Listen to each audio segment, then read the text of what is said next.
This is Be Cool, and this is the Kick Out.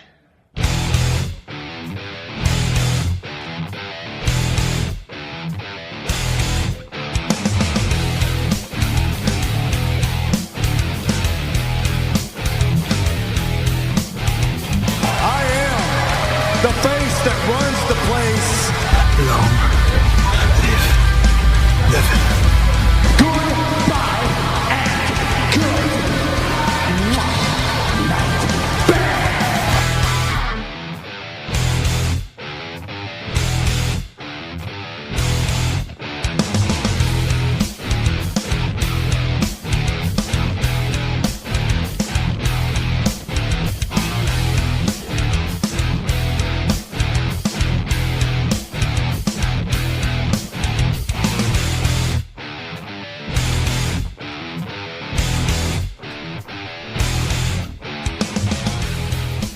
Endorsed by Be Cool, welcome to another edition of The Kickouts, your weekly pro wrestling guide right here on 90.3 Near FM and on all good podcasting providers. I'm Dave Cullen and I'm joined by the man who believes that Friday the 13th is the name of a pay-per-view, Daragh Maher. Daragh, how are you this afternoon? Would it not be a good name of a pay-per-view? It would be a class name. We only talked about this last week. Yeah. Like how WWE don't create enough names for or unique names for pay-per-views anymore. Name after matches. You could, obviously have it on a Friday. It'd be like a special. You could even make it a network special pay-per-view. Like Roadblock or Roadblock. Isn't Starrcade network special coming up? I don't know if it's going to be. It will be on the network eventually, but won't be a live one. I think it's recorded of the day in November, and then late next week or something like that. It will be. Survivor Series. It will be on the network. But okay. yeah, Friday the 13th. That would be a great one, and it could be like a horror thing. Bray Wyatt would have a great time. Oh, he would. And him and Finn or sister Abigail. Yeah, sister Abigail. Yeah. Too bad it wasn't. Too bad it wasn't Sister Abigoldust. We don't know yet. It's like it's kind of it's not looking likely after this week's Raw though. Yeah, who knows? Yeah. Yeah. Well, apparently Sister Abigail has a beard. Yeah, and she wears a veil, and it's kind of weird. It kind of remind like we'll get into it when we talk about Raw anyway. Yeah. In the meantime, we're coming to you live from Near FM Studios in the beautiful North Dublin village of Coolock. I'll be here for the next 2 hours, bringing you all the latest news, results, previews, rumours, and more from the world of professional wrestling. On this week's show, I'll be giving you all the latest news from the world of pro wrestling, both here and abroad, reviewing all the past week's action from New Japan Pro Wrestling, OTT, WWE Hell in a Cell, Raw, SmackDown, 205 Live, and NXT. I'll also be previewing events coming up such as CCW's Celtic Chainsaw Massacre. It's coming up in a couple of weeks' time. All that's to come, but first we're going to start, as always, with the news. I hate to be the bearer of bad news. Also, good news, everyone. We're going to first start off on New Japan Pro Wrestling on the back of the King of Pro Wrestling events that just happened. New Japan Pro Wrestling have announced the first 3 matches for their next big event in New Japan Pro Wrestling Power Struggle. Hiroshi Tanahashi will be defending his Intercontinental Championship against Kota Ibushi in the main event at the Edson Arena in Osaka in November 5th. That match appeared to be a possibility for King of Pro Wrestling after Ibushi challenged Tanahashi, but they were only involved in a tag team match on that show. Ibushi defeated Tanahashi at this year's G1 Climax to set him up challenging for the title at the Power Struggle. Will Ospreay, who won the Junior Heavyweight Championship against Kushida, will be making his first defense at Power Struggle against as a familiar rival in Marty Scurll, with Toru Yano set to challenge Minoru Suzuki for the Never Openweight title and the show as well. Both of those title matches were set up at the King of Pro Wrestling show. New Japan Pro Wrestling have yet to reveal the full lineup for Power Struggle, but it will feature the finals of this year's Super Junior Tag Team Tournament with teams such as Sho and Yo, who are the new guys from Roppongi 3K, Dragon Lee and Titan, Hiromu Tanahashi and Bushi, Jushin Thunder Liger and Tiger Mask 4, Suzuki Gun, Taguchi and ACH, and Takami Shinoku and Taichi will also be among the teams involved. So it's certainly an interesting. It's kind of disappointing it wasn't King of Pro Wrestling, but at the same time it's such a big match. Yeah. I think they're better off keeping it for a separate event, I suppose. I think so. I fully agree with you there. These are sort of warm-up events all for Wrestle Kingdom anyway, to sort of set up storylines and stuff. So the Skrull and Ospreay match is going to be fantastic because we saw it in the Best of the Super Juniors. They got a taste of it.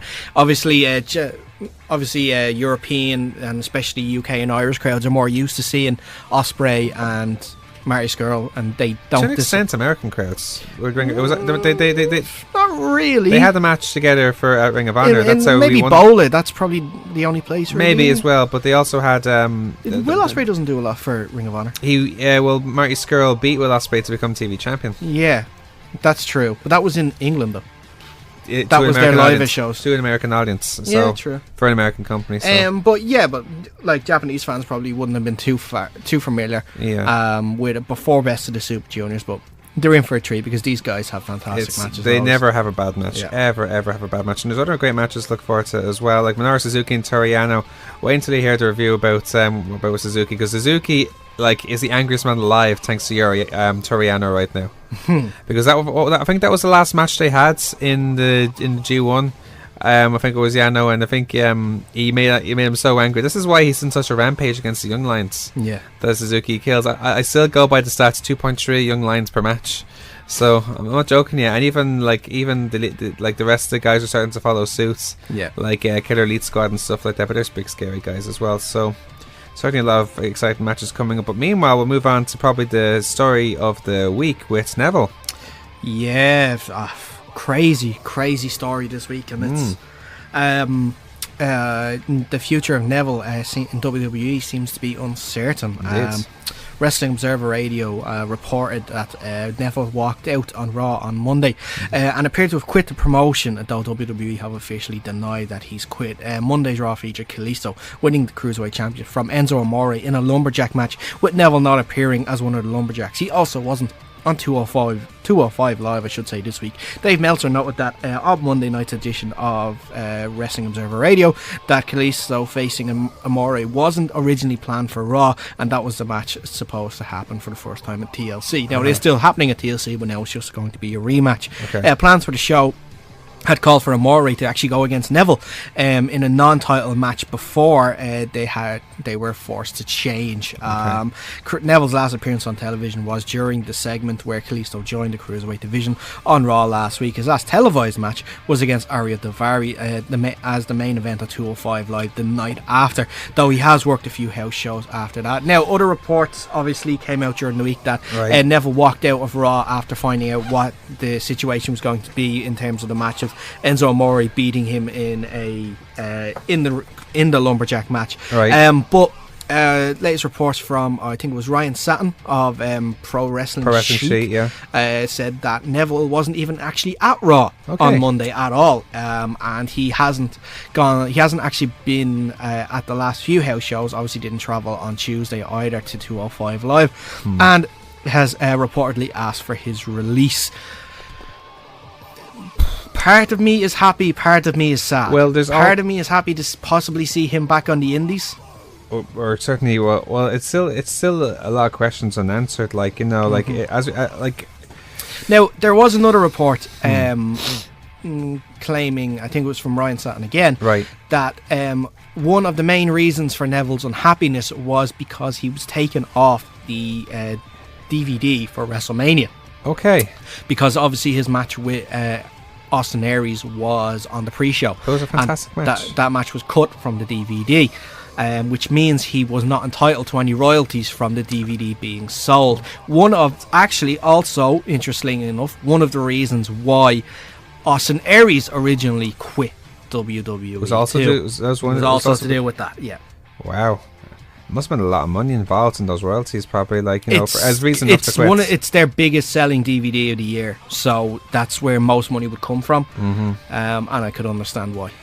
Yeah, I mean, like, I can understand maybe if he's frustrated by, or you can see why he may be frustrated with the booking of. We've argued the point for weeks. Yeah, that Neville should not be on the cruiserweight scene. He's anymore. Too good. He's too good. He should be a la a Finn Balor, like who someone is the cruiserweight weight, but should be as part of the main roster. I mean, he's a former NXT champion. He has had some fantastic rivalries before the cruiserweight division started with the likes of Wade Barrett and he had a rival with Chris Jericho, I think, and stuff like that as well. So, like, so he's more than and Cody Rhodes at the time. So, So he's more than capable to go with anyone at the ring, and the cruiserweight suited him, and it makes sense why he brought him into 205 Live division, so it can escalate it. Yeah. But now it's like, now here's Enzo Amore, and personally I'm not complaining with Enzo Amore being involved in the situation. I think it works, and I think 205 in general is becoming a better show. I don't mean that towards disrespectful towards Neville, because you still would be cool to have him on board. But at the same time, it's like God now, because like it's such a pain now that he's gone now all of a sudden. What would you think this will mean for the cruiserweight division now with him gone? It's another nail in the coffin, I think, for the cruiserweight division. It's going under, is it? I think so. Obviously, having Enzo has helped. But in terms of like Kalisto being there as well, it helped. They have notoriety, but there's like a real problem for them is that they can't integrate with the main roster. I think something as simple as integrating them in the main roster on Raw and having them. They tried it for a little while where they haven't tried it once, as far as I can tell. No, not so much. But like the main roster integrating with them has happened. Obviously, with Braun Strowman coming out, that was one thing. But forget Enzo. Sasha Banks being in the corner, or Alicia Fox as well. Being in the corner helped. That it carried stories over from Raw to 205 Live, and they went over to 205 Live too. There's no problem in having a mid-carder. For example, I don't know, Apollo Crews having a bit of a rivalry against Gran Metalik. Yeah, there's some, or maybe a heel like an Arya Daivari, because Apollo Crews is obviously a face. But then having Apollo Crews go over and take part in 205 Live will get the interest over to 205 Live, would you get people to start watching? Indeed. It's I think that something as simple as that would help get these names in people's heads and would help the 205 Live division, because when it was the Cruiserweight title before it disappeared, they had that. Yeah. Cruiserweights did go up against people on the main roster. See, the thing is as well, like, even though the concept of the show is it's supposed to be a good idea, it really is. It's hard to put a finger on what's actually wrong with it, like, because I think that's what I think. One, obviously there is a few things wrong. Yeah, the fact that the booking seems to be just rotating around the title and everybody's getting a shot, and then they go back into the shuffle.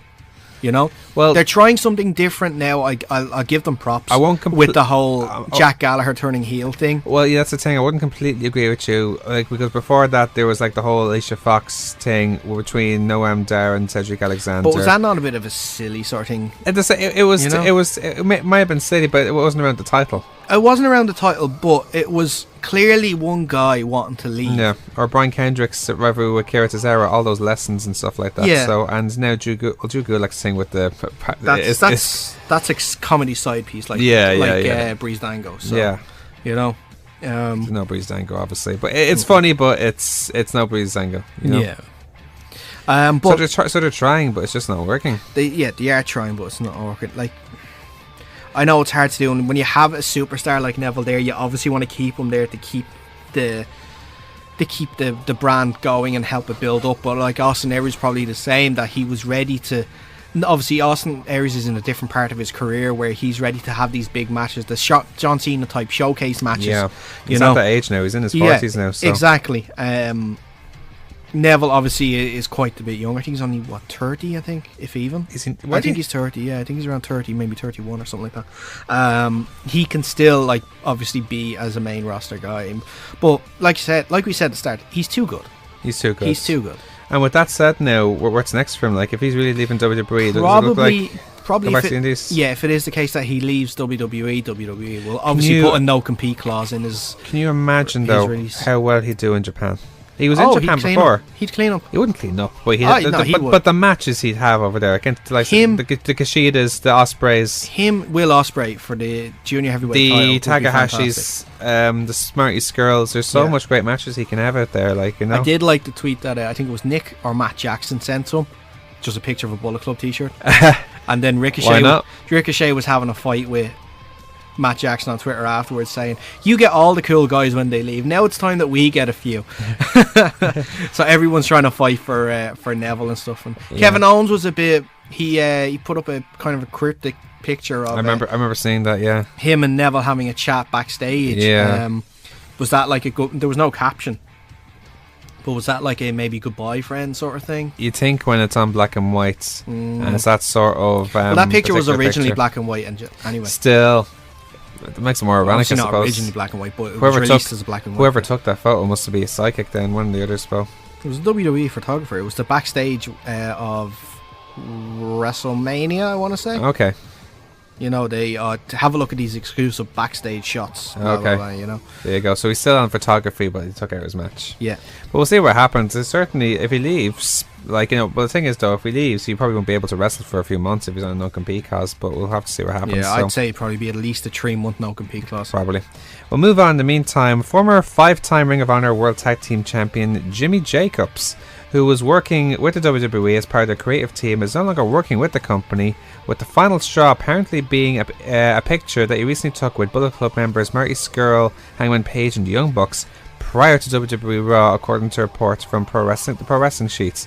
The report noted that Jacobs, real name Christopher Scovell, departed the company within the past week, but is unknown to whether Jacobs was released or not, and that there was major heat on him for posting a photo on Instagram of himself and Bullet Club members while the Young Bucks films their Being the Elite YouTube show last month.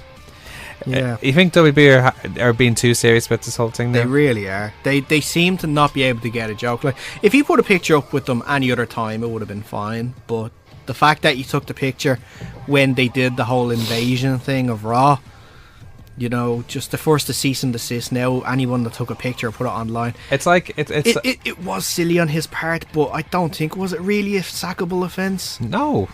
Supposedly though, he had supposedly considering, well, let's bear in mind that the likes of AJ Styles, Sami Zayn and Kevin Owens were on this Being the Elite show before.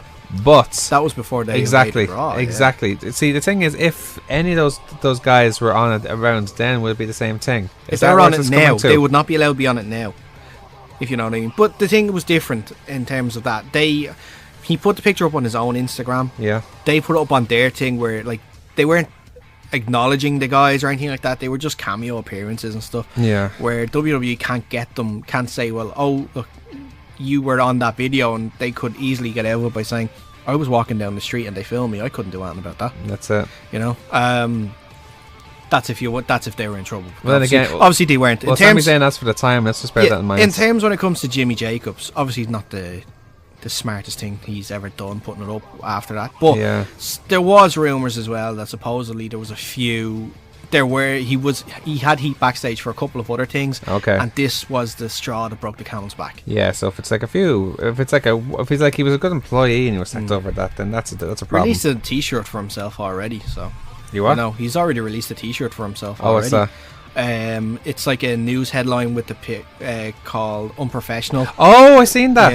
I seen that. You're right. Oh God, he's not pulling any punches either. So look, he's got to make money. He's unemployed now, so he's better off. I think. He probably watch it. Be back in Ring of Honor now. Probably, yeah. Anyway, we'll move on to the final piece of news this week. Interesting news, actually. And very interesting news. Former WWE champion Dave Batista will be getting his own movie franchise after STX Entertainment finalised a deal for him to develop an action comedy franchise that he will star in as well as produce, according to a report from Deadline.com. The report notes that Jonathan Meisner will co-produce the franchise alongside Batista, with Drew Simon overseeing the project for STX Entertainment. Interesting. Well, he's doing very well for himself, Dave Batista. On the movies, especially Guardians of the Galaxy. Guardians of the Galaxy. He was obviously in the Bond film as well, Spectre. Oh, really? Yeah. He was the head, the head henchman, if you know what I mean. Like, he was the second hand of the main antagonist of the film. He has that serious look. I can imagine that. You're right. He was in the remake of Kickboxer, obviously, as well. Not a film I'd recommend seeing. You get the feeling if it's a remake of a martial arts movie. Yes. Obviously he's been in a good few things. Yeah, he has been in a good few things. He's been in a lot of really bad action films, so I kind of worry that maybe this might go along the same lines. Well, it's a slightly different approach because it's a comedy franchise as well as action franchise. So it's could you see Batista doing comedy? Obviously, he's very funny as Drax in Guardians of the Galaxy. That's because it's that really dry humour that it's just Well, maybe it's that approach that he's taken with the dry humor, like, you know, especially if like a Frank. Surely this movie franchise know that's a strength then, and will go ahead with that if they didn't know otherwise. Yeah, you think so? I don't know. We'll see. I don't know. I think it's. I think obviously he get people to go to it anyway, for sure. Yeah, like naturally, wrestling fans who will be drawn on to these movies and straight away like see it. Like obviously, people would saw Guardians of the Galaxy because they're comic book fans, but like and then realize, oh wait, there's Dave Bautista. Yep. I haven't seen any of the movies, so I don't know myself. You haven't seen any of the Guardians of the Galaxy? Not yet. No. What is wrong with you? I've no time for the cinema at the time. No, Dave. No. You make time. Watch it. You watch it. Well, it's on probably easily streamable by now. Netflix, yeah. Netflix, yeah. Yeah, Netflix. So cool. I'll make the effort for that. In the meantime, we'll move on now with our results of the week. Oh my God! What the hell is going on? Oh my God!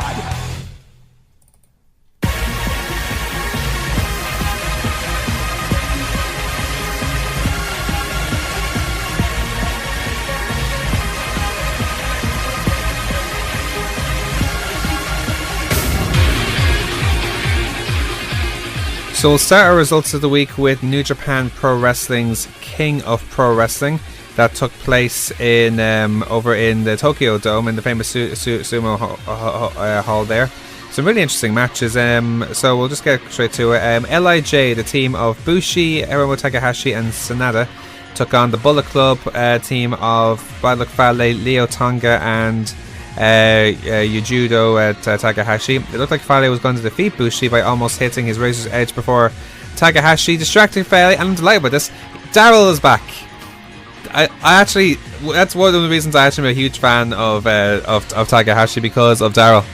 Yeah, Daryl the cat. Yeah, like, do you see? If you see the crowds, there's little Daryls everywhere. It's like the mascot for LIJ. He is so popular right now. He's one of the most over guys in Japan. Yeah. Like so, and he came out and he distracted Fale with it before Bushi hit him with a green mist and forced him to be rolled up for the pinfall win. The team of Hiroku Goto and Toriyano took on the team of Minoru Suzuki and Zack Sabre Jr. Like, very interesting match. Suzuki, and I can see now why Zack Sabre Jr. actually suits Suzuki Gun so well. Because if you look at the style that Minoru Suzuki has, especially like he's one of these guys who's almost a sadist. Yeah. The way he plays submissions. Here's Zack Sabre Jr., who's as technically sound as anyone in the world, if not the most technically sound wrestler in the world right now, who can apply the same sort of sadistic side to him if he really wanted to, which I can see him doing easily. Saying that, Neville would fit into Suzuki Gun then. Maybe. Heel Neville would. Heel Neville. Really, yeah. You know, I can't. Oh yeah. Yeah. Yeah. It remains to be seen. Like, it could be, like if it was face Neville, he'd probably go straight to Gucci Japan or something like that. Probably. Him and Ricochet as a tag team would be pretty good. No, well, it depends if Ricochet's still around, because he could be going. Oh yeah, rumours says he's going to WWE. We'll see what happens. But as I said, there was times when you were torturing Yano at the same time by both applying like a lockslam at the same time. So yeah. A brawl started on the outside and looked like Suzuki was trying to tie up Yano with a rope, but it backfired as Yano low-blowed Suzuki before getting into the ring before the count to win the match by count out, and then Yano ran away with Suzuki's never openweight title, being the classic thief that Yano is. Of course, yeah. And as you'd imagine, Suzuki went berserk, attacking the young lions before storming into the back with a steel chair. Those poor young lions. Oh, Suzuki, he's literally the biggest bully in the world for them, like, you know.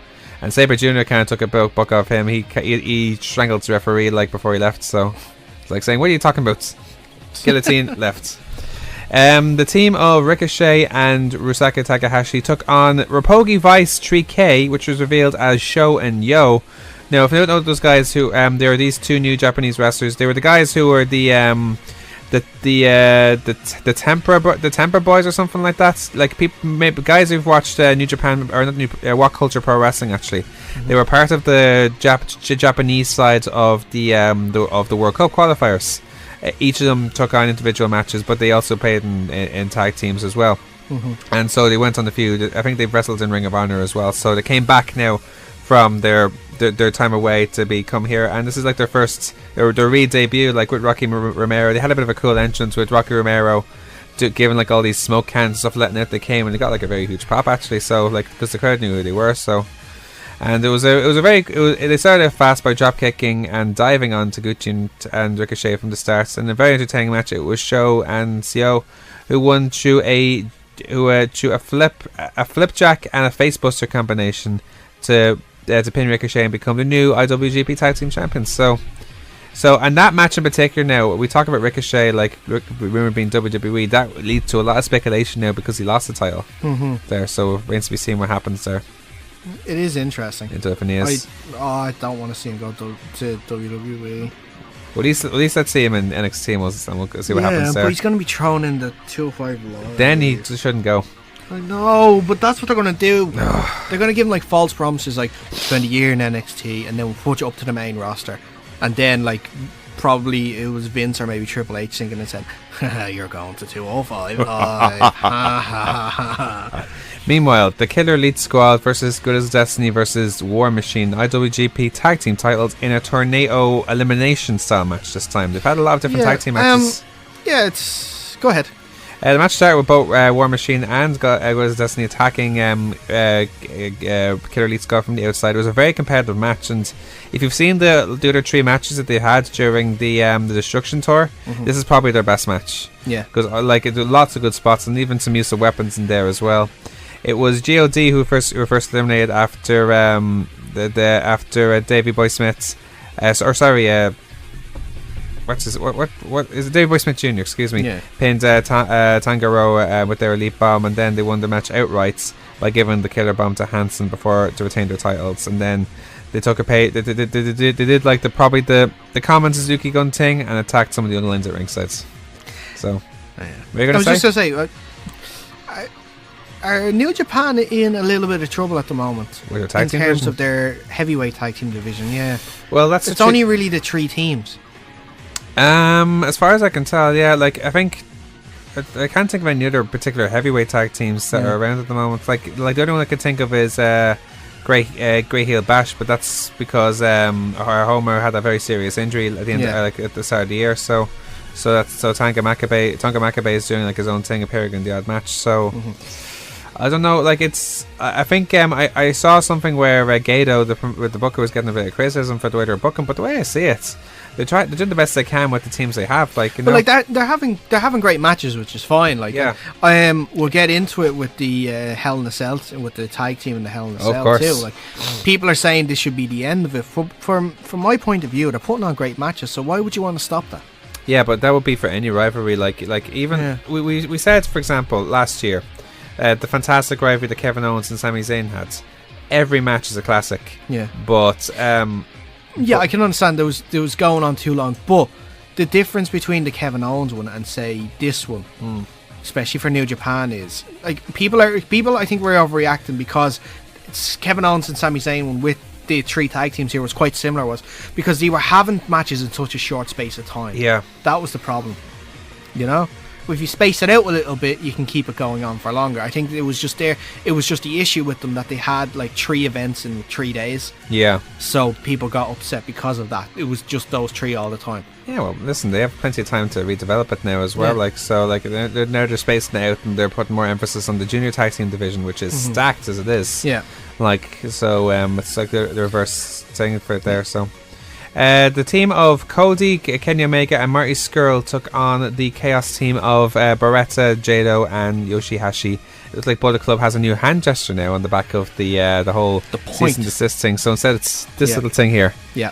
And now they're worried. And it's very funny because I think I saw Marty Scurll put on his Instagram, I hope we don't get sued by ET now at this stage. So if ET get wind of this, I think we're in trouble. Yeah. It was a good match. In the end, it was Scurll who submitted Jado with his chicken wing crossface. The team of Juice Robinson and Kota Ibushi took on the team of Hiroshi Tanahashi and Toga Makabe.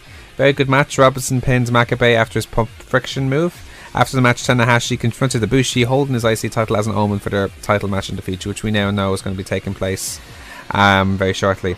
Now, Kushida versus Will Ospreay for the IWGP Junior Heavyweight title. Awesome. We talked about the Spider-Man attire actually off air as well. Like, you know, it's a nice little twist. Yeah. Suits him down to the ground as well. I have a friend of mine actually, remember Peter? He came with us to Cork.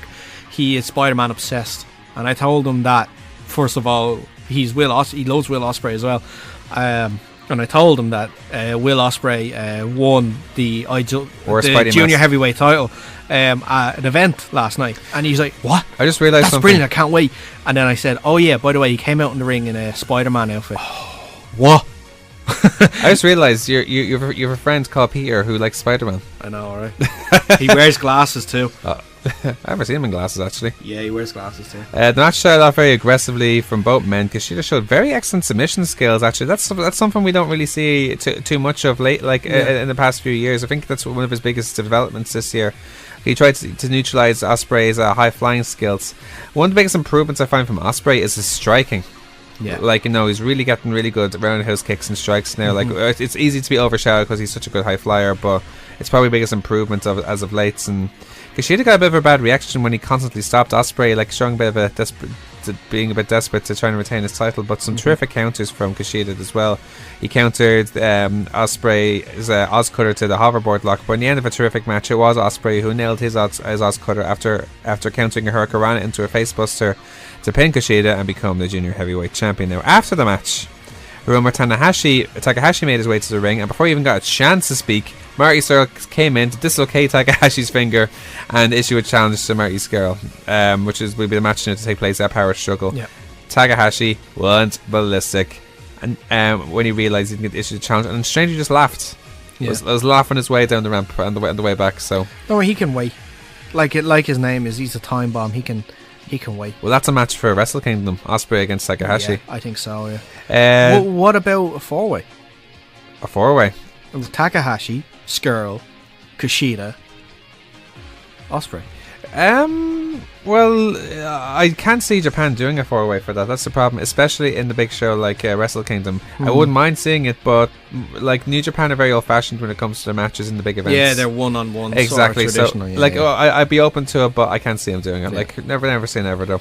Now, Tetsuya Naito versus Tomohiro Ishii for the rights to be the challenger for the Tokyo Dome Wrestle Kingdom 12 main event. Ishii shows aggression early on by not letting Naito do much tranquilos. Like the whole thing where he fakes dives and he does his spin in the ring.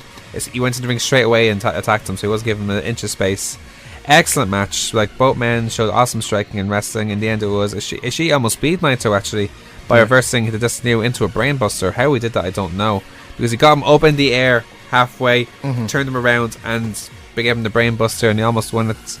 But it must have took at least 3 Destinios for Naito to eventually pin Ishii to win the match and remain number 1 contender for the IWGP heavyweight title for next year's Wrestle Kingdom. I know it's interesting having these matches to keep the briefcase, but obviously I don't know an awful lot about New Japan. Yeah. This is my first year sort of really getting into it. Me too. Yeah. Well, it's sort of the back of last year. But in terms of this match in general, the anticipation. You kind of already know, because they're not going to take the briefcase off the person that just won the G1. Yeah. So having these matches, having these matches where he has to defend it, I know it's all well and good that they might have a good match, but you kind of already know the ending. Is it really worth having the match? Well, it makes it interesting because it was Ishii who's beaten Naito 2 matches in a row before that. Yeah, which makes it that much more intriguing. It's clever on their part booking wise, because they have him against an opponent who has been on the roll against them. I know, yeah, they're trying to obviously build him up to make a credible contender to Okada for the title and stuff like that. But I felt he was already a credible contender as it is. Well, he's by far the most credible contender that's going at the moment. He beat he won a tournament that included the champion. Yeah. So I think that makes him credible enough. Indeed. So. But look, it's their tradition. I'm not going to stomp on it. Yeah, so absolutely. No, I think it's cool. I think it's as good as booking anywhere in the world, if you ask me. Yeah. It's clever booking, and it adds fuel to the fire. Now, in the main event, Kazuchika Okada defended his IWGP title heavyweight championship against Evil. Class entrance by Evil, by the way, coming in from a throne with druids. It was like Undertaker, with the dark light, with all the eerie lights and all the druids, bring him over, and he's sat in a king's chair. like with his with the way he's usually dressed, with like half his skull and his Grim Reaper sword and stuff like that. Grim Reaper sword. What is it called actually? It's called a sickle. A sickle. Yeah. Isn't it? That's what it is technically. Okay. Yeah, it's a sickle. We'll go with technicalities.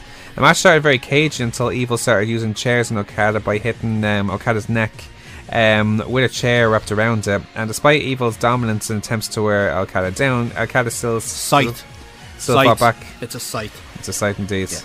Yeah. No, that's what it's called. The sight? The Grim Reaper's. Okay, sorry. It's a sight.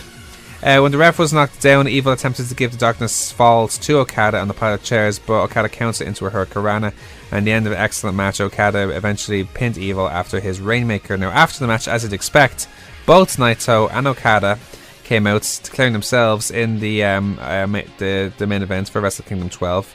Interesting enough, though, Naito left his briefcase in the ring, and Okada stood on it, like almost like a platform. Yeah. So it makes it very interesting. So Okada's victory also meant now that he is now the longest reigning IWGP Heavyweight Champion in history. He is now over, I don't know the exact days, I think it's somewhere close to 420, but I think the record, I forget the guy who held the record, but that's a hell of an achievement, especially nowadays in wrestling. I think, although that, mind you, there's a lot of wrestling promotions who have very long reigns for champions. Even WWE, like Asuka, for example, so it's not completely uncommon. But this is in my opinion, the most significant championship in wrestling at the moment. And Okada has had it for the best part of a year and a half. So, yeah. Damn. So, goes to show you. That's why he's the number one wrestler in the world. In my opinion, anyway. I still think he's going to lose. To Naito? I think he's going to lose tonight, yeah. Well, you can't deny the year he's had. Oh, God, no. No, you can't deny that. No one deserves it. No one deserves number one more than him, obviously. Now let's continue on our results of the week with OTT.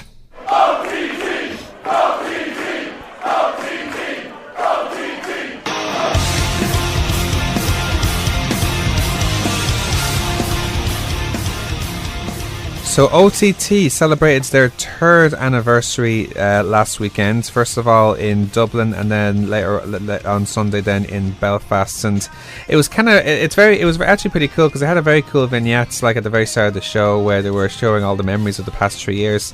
And it's amazing to see how far it's gone. Because it was in humble beginnings with the likes of Luther Ward and Pete Dunne when he was very young, to where it is now, where it's how it has a contender show and stuff like that. So it's amazing how far it's come in the last 3 years. So when you look at that, so.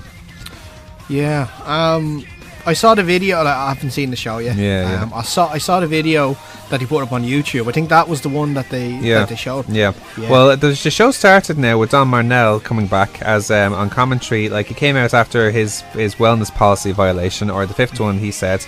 And very interestingly, he took his sunglasses off and made a very passionate promo against the small majority. He calls it the 0.01% of the crowd that don't know good chance from bad chance, if you know what I mean. Yeah. So he was right to make it. Got a huge standing ovation, and even Don shook Engo's hand after. So it seems like a face turn now. They're both face commentators now. So hopefully that's not true. That they're both face commentators. But Don's cool. Anyway, I know Don's cool, but heel Don's better. Do you think heel Don's better?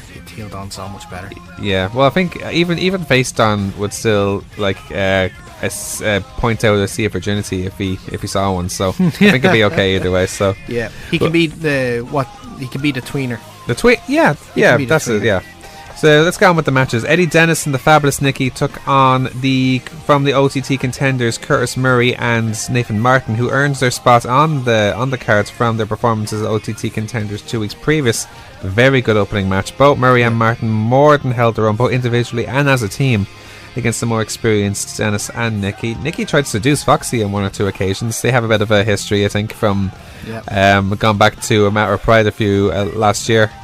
That's the show you've seen, actually. We were at the Matter of Pride one last year. Oh, no, I was at what one last year was I at? The Invasion Super Show. Yes, yeah, it was the one.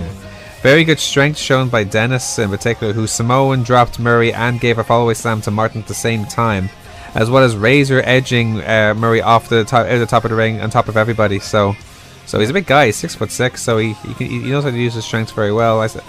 Great lucha offense by Murray shown in particular. The way he does his arm drags is something else. It's proper lucha wrestling. He had both Nikki and Dennis, and he did jumped over the rope, flipped onto the rope, flipped back, and then came up and then flipped up. It's amazing how he can do that. Like, in the end, it was Dennis who pins Murray with his elevated reverse DDT in a very good match. Nikki and Dennis showed respect for Martin and Nathan after the match. Nikki couldn't help but give Foxy a big kiss after the match. So, now Logan Bryce took on CCK's Chris Brooks. Now, before the match, the Gentleman's Club, consisting of William J. Humperdinck, Logan Bryce, and Sammy D. Is that what they're called now, the Gentleman's Club? Yeah, I don't mind that. Okay. Works for them. Yeah. They addressed Be Cool, Angel Cruz, and Team P. Rick, we'll call them on this show, saying that they won't be there, because William J. didn't book them. Brooks, in the match, frustrated Bryce from the start by giving Bryce a very, very wet willy. While he had him in a camel clutch, and it wasn't just one. It was one of these ones where he was like he was trying to make himself gag, and then it just came out slop. It's like a huge worm that came out of his mouth, and he put it in his ear. It was like the crowds said "You sick F" for a reason. So Logan tried to take a page out of CCK's book by using Foxy as part of a tag move, but Brooks reversed it. And looks like he had Bryce beat after his double hooked pile driver. However, it was the interference of Humperdinck and Sammy D which caused the match to be stopped. Be Cool tried to save Brooks but was neutralized very quickly, and wait until you hear what happened then. Angel Cruz came out of nowhere under the ring with a chainsaw. It was buzzing in the crowd, and all of a sudden just appeared out of nowhere, and the crowd, as you can imagine, went ballistic. Popped, yeah. Oh, so it was something else, and he almost chopped Bryce's balls off with the helps of Brooks and Be Cool before he retreated with Humperdinck and Sammy D. And even the reaction, he got with Be Cool saying, "What are you doing with the chainsaw?" And here's Angel Cruz going, "It's only a chainsaw," waving it around like it's nothing. And before Be Cool could address Sammy D, Team P. Rick challenged Bryce and Sammy D to a tag match next month at Vendetta. They're calling next month's show, saying that they're angry and fed up. So it'll be interesting to see what they can do now against Bryce and Sammy D. But it looks like it's going to set up for the Angel Cruisers against Bryce and Sammy D, you'd imagine, for being the elites. Yeah. Now, the session with Martina took on Verda Scott. Now, Martina was introduced with the David Starr-like introduction again with the many names. Don made a very good point in commentary of describing this match, because here's Vera Scott, who looks like very intelligent. She wears glasses to the ring. Yeah. Don on commentary couldn't put it better. The law school graduates against someone who's in front of law school graduates pleading her innocence. I couldn't have summed it up better. Vera Scott took to the mic expressing that she wants Martina to see the match as an intervention, and presented herself as a heel in the match very well. So what do you mean by an intervention? This is your time to not drink anymore. I'm here to fix your life. And Martina's like, no, I'm not having that. Martina took some pages out of Marty Skrull's arsenal a bit by snapping Verda's finger in between her crotch area, if you know what I mean. Yeah. By going in between the leg, and even did the super kick, just kidding, but just punched her around the midsection as well. Okay. So good high flying from both ladies. Especially Verda Scott, she did this thing where she went up to the turnbuckle, walked on the ropes with the help of Foxy. She called it law school instead of old school. Yeah. And then there was a situation where Martina dived on Scott, and everyone blew her 3 times in a row from the rope. So she went ballistic in this match. Now, Verda made the horrible mistake of intentionally spilling Martina's beer, which, as you can imagine, gave her such an angry face and put her in such a tyrant. So eventually Martina submitted Scott with a crossface to retain her title in a good match. Now, Rene Dupree took on Bobby George Jr. It was funny when the crowd asked Dupree during his entrance, "Where is Fifi?" As you imagine, Rene Dupree looks so different nowadays. He has long hair, he's covered in tattoos now. Yeah. But it was even funnier then when Tony Idol greeted Dupree and made his introduction with some French via Sky Sports 5. Nice. Yeah. He was like, "Enchanté. Oh, welcome to OTT Sports." And actually he spoke a bit of French and said Sky Sports 5, and naturally got a huge reaction for that. It was like any other Bobby George Jr. match. Lots of darts lingo and commentary from Idol in between. But in the end, it was Dupree who pinned George after his top rope elbow drop. But after the match, Dupree paid his respect to George Jr. and shortly made a post-match interview in French. This is George Jr. speaking French, in a post interview, and again, it's so good. The combination between Idol and George is just brilliant. It's perfect comedy wrestling as far as I can see. Now, Colt Cabana took on Zach Gibson. Now I have to give a big shout out to Nathan McDonough, because he is really good at making signs, or to kind of stirs wrestlers up a wee bit. What he did is create a big line of signs for the front row of the stage saying "Sue" and with like 4 S's, 4 N's, and O's in between, over to imply to Zach Gibson of the way he says "Sue" and in his accents. And Stick, as you imagine, did his usual Stick pre-match. And interestingly, during the time that Gibson made his promo, he was saying that him and Chase Samuels have beaten all the Irish wrestlers, and who was standing at the side of the stage? The Kings of the North. Okay. Very interestingly, we're like, you like, and the crowd knows that, and we're doing the drum beat in the middle, like, and nicely done, by the way. No, I tried my best. Yeah. And and here's Gibson going, there's no more Irish wrestlers left, and you can tell by the look at them. If you watch it back, you're thinking, does he really feel that way? So it could be something interesting in the future. So the crowd, as I said, reacted to King of the North's presence, but Gibson didn't seem to know they were there at all. Like, he completely ignored them throughout the whole promo. Yeah. Now Colt Cabana himself tried to get into Zach's head a bit with his unique tactics to great effect. It's classic Colt Cabana, like the way he does his things. Like, he's like, no, stop. Thank you very much. I'll get the arm lock. Brilliant, but some very good technical wrestling. Like, Colt Cabana is one of these guys, like, because he's so known for his comedy aspects. Yeah, he's greatly underrated as a wrestler. Technically, he's one of the best wrestlers around, and him and Gibson had a fantastic match throughout. In the end, it was Gibson. Now, it was very funny ending, because Gibson distracted Foxy by dismantling the top turnbuckle, and ironically tried to hit Cabana with a car stereo. Now, it's funny because one of the chants that Gibson has received lately is where is my car stereo? Where's my car stereo? Over the whole idea, because he's from Liverpool and he's giving the impression he's a thief. And when Foxy discovered it from Cabana, who tried to hit him with it, Gibson took advantage and eventually made Cabana submit with the Shankly Gates submission. Now, the match of the night, hands down, Matt Riddle against Speedball Mike Bailey. Don said in commentary, I know I like Guinness, but I like Bailey's too. And how I missed the bros chants of Matt Riddle. Like, naturally, the second chant in went straight into Spandu Ballet. So, good. That is a really. It's the best chance. It's probably the best chant OTC have. Probably the most innovative one they've had. Definitely, yeah.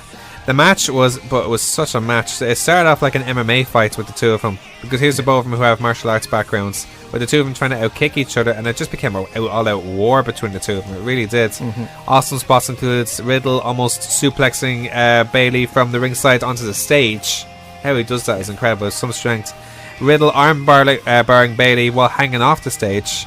Bailey doing many dives to ringside. Riddle doing many suplexes, taking Riddle to Bro City, if you like, and awesome sequences in between, including this one where Bailey did a shooting star knee that was reversed into a triangle choke by Riddle, and then Bailey's Frankensteiner on Riddle. It was such an intense match, such good wrestling. It's almost indescribable how good it was. In the end, it was Riddle who finally got straight up from a Bailey Tiger suplex to knock out Bailey with a running knee for the pinfall in a phenomenal match. It was probably the best match OTT had this year. It was that good. Yeah, you have to watch it. It's an amazing match. Now, Jordan Devlin versus El Ligero versus Scotty Davis. All three men started quickly to try and outwit each other, because they have that kind of style. Like, they have that typical cruiserweight style, the three of them. They have that element of it where they try to outquick each other, trying to roll each other, and it was like there was aspects of that at the start. It was funny when like El Ligero seemed upset that Devlin and Davis were getting all the chants, because he was like, Jordan, Devlin, Sky Davis, and here's El Ligero going, alright, fine. And the two of them trying to sympathise, so it was kind of funny. Very good showing from Davis now in this match. Considering the short notice of this match, and what I'm really impressed by it is like how well rounded Sky Davis has become, like, because he's using a lot of mat wrestling but also still using his lucha libre style as well. So already he's becoming a very complete wrestler. He's getting a nice balance to his game. Some good double team sequences from all three men, including where Ligero had Devlin in a crossface and Davis in a finger four at the same time. Some of the moves from Devlin though were just out of this world. Like, he did this thing where he climbed up the rope, climbed back, and then somehow got around El Ligero to give him a tornado DET Similar I to saw the one, that. I saw that. Similar to the one he gave to Shane Strickland at the Contenders show. Yeah, and he rolled on Scotty Davis's back or something. Yeah, like that's that. it. Yeah. But then there's that moonsault on the stage out of nowhere on Scotty, like you know, that came out of nowhere. Awesome spots from Ligaro as well, including his dive on the stage and his quadruple stomp on Davis and Devlin. So it was quadruple because they were both on top of each other. Have you seen his new T-shirt? It was done by Jade. Yeah, Fantastic. Very clever. Import killer. Love it. Very clever. Yeah, that's definitely one to look out for. Definitely might buy that one actually. It's a pretty awesome one because I want to buy a Jordan Devlin. I have t-shirts. really bad luck when it comes to buying Jordan Devlin merch. Oh really? I end up losing it. Do you remember the after? Oh, the you last show, you lost the pile driver t-shirt. I lost the package pile driver t-shirts. Oh no way! Yeah. Well, That's my own fault. Well, buy this one, or he'll hit you with his what's it called again? Package pile driver. No, what's the weapon? What's Evil's weapon of choice again? Oh, the sight. Yeah. So make sure. In an awesome match in the end, though, Devlin pins Davis after his package pile driver. All three men showed their respect to each other after the match, with the crowd chanting "Next World Champ" to Devlin, which is very interesting because it goes into the main event where Mark Haskins took on ACH for the NLW title. A very quick paced match right from the start. Very crisp wrestling. Definitely a very worthy main event. ACH appeared to hurt his foot by kicking Haskins, but it didn't seem to bother him. Like, it was a really good match. Like, you know, ACH he claims to be one of the best junior heavyweights in the world. You can see why. Like, it was such a quick paced match, like, you know. So in the end, though, it was Haskins who beat ACH with a double reverse armbar. So it's like his usual reverse armbar, but he trapped the spare arm of ACH as well to make him submit in the match. Now, straight after the match, Jordan Devlin approached the ring to confront Haskins and challenge him for the title at Being the Elite. As soon as he said that, Matt Riddle came out to remind Devlin that although he's the import killer, he hasn't beaten the imports. And therefore Devlin challenged Riddle to the match at Vendetta, which is the next show in November, to decide Haskins' next challenger at Being in the Elite. Now, ACH also suggested that if he won the triple threat match in Belfast the very next night, that between him, Devlin and Haskins, then he should be the one who gets the next title shot. So definitely interesting times ahead. Now, some very significant announcements were made also to that, like, they were announced during the show, that Dalton Castle will be appearing at Being the Elite, where he and the boys will take on Marty Skrull and the Young Bucks. I cannot wait for that match. Oh yes. Of all the wrestlers in the world that I want to visit OTT, I think Dalton Castle was in the top 3. It's gonna be good. Like, I cannot wait. Like, he is probably the most charismatic wrestler in the world at the moment, so I really look forward to that. Now, very quickly, we just want to give a quick rundown to the Belfast card. We weren't able to give you a proper review, but we'll just give you a rundown on the results. Curtis Murray defeated El Ligaro in 1-on-1. Logan Bryce defeated Eddie Dennis. The team of Colt Cabana and the Session Matt Martina defeated the Angel Cruisers. Angel Cruise and Be Cool, which included a Wilmstone pile driver. Is that what's called? Oh god! Yeah. Oh, I seen that! Oh my god! A Wilmstone pile driver. I seen that where it was a tombstone, but like I won't even say it. Yeah. In the 6-man tag team match, the Kings, all 3 members of the Kings of the North, Damon Corvin, Duncan Disorderly, and Bonesaw, defeated the team of Luther Valentine, Chris Brooks, and Tucker. That's exactly, I called that, by the way, that would be the 2 extra opponents of Chris Brooks. Tucker, really? I told it they're probably going to be around. They're from Belfast. It makes sense. I'll have to listen back and find out. I'm pretty sure I definitely said Luther Valentine at the very least. Matt Riddle defeated Zach Gibson 1-on-1, and in a triple threat match that actually was for the No Limits title, Mark Haskins retained his title against Jordan Devlin and ACH. So it looks like Mark Haskins will be champion, and looks like now it was also announced on OTT now at the last events that Jordan Devlin, but it was actually announced a few days after that it will be indeed Jordan Devlin against Matt Riddle at Vendetta, and I really cannot wait for that match. Can't wait. That's going to be got my tickets for it. I can't wait for it. It'll be class. It's going to be a hell of a match.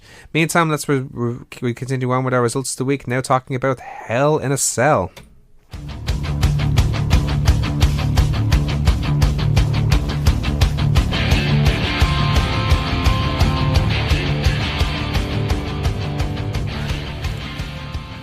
So WWE Hell in a Cell that took place last Sunday. So it like, as pay-per-views go, like overall, how did you feel as pay-per-view went? Because I thought it was a class one.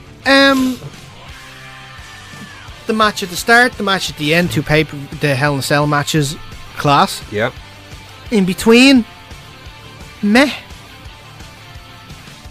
I just didn't think they were great matches. We'll get down to it anyway. In the we'll get to the pre-show very quickly, like, because I know you probably don't like covering it that much. But Shelton Benjamin and Chad Gable took on the Hype Bros. It was actually Benjamin's first pay-per-view since WrestleMania 26 for WWE. Yeah, and he was on the pre-show. Typical. The Benjamin and Gable worked very well together, applying most of their offense against Ryder. In a good match show, it was Gable who pinned Ryder after a powerbomb / neckbreaker double team move. It seemed a bit of communication cost the Hype Bros the match. And you know what? I almost expected Darren then to break up, but no. No, you can't really do it on a pre-show because no one's watching. Yeah, makes sense. That's it. Actually, it's the exact same reason there. Yeah. Now, the very first match, arguably the match of the night. New Day versus Usos. My match of the night, I think, for sure. What a match. So, I mentioned it during the match as well. I thought maybe they were... Because we mentioned it in our prediction video. We didn't know... Obviously, we thought the New Day were going to win, but we didn't know what was going to be next because they were very light on the heel tag teams. I thought at the start, New Day were acting very aggressive, and I thought maybe they're turning towards a heel, sort of. New Day? Yeah. I thought they were acting very aggressive. Yeah, but then I wouldn't necessarily mean. No, see, I was wrong in the end. But fantastic match. Like, how many kendo sticks did they go through? It's not even that. I love the creative use of the I've weapons. Never seen that before. The kendo sticks trapping one of them on the corner. That was ingenious. Yeah, brilliant. And then obviously Xavier getting handcuffed and then thrown over the side, over the top of the turnbuckle, so he can't get out. Yeah. The whole match was brilliant, and then Big E just losing his mind for a second and going after everybody. It was fantastic. For what I would have loved to have seen was them out leaving the cell, but obviously you can't have them leave the cell because it needed to be used again later on. They were keeping that fresh for Shane. Yeah, they needed to lose it again that night. Just both teams fantastic. But kendo sticks, chains, cymbals, Francesca the trumpet, and Francesca 3, Francesca 4, Francesca 5, Francesca 6. But such good use of the cell, from spears, Rikishi's hip tosses, as you said, Jay trapped in the kit with a kendo sticks, cornering him, the Doomsday tackles onto the cell walls, handcuffing, as you said, Xavier in the corner. So many great spots. Yeah, it really was. Like, the thing is, like, this, I say this. Obviously Okada, Omega, and Braun and Roman Reigns, 3 best rivalries this year. Without question. Fantastic.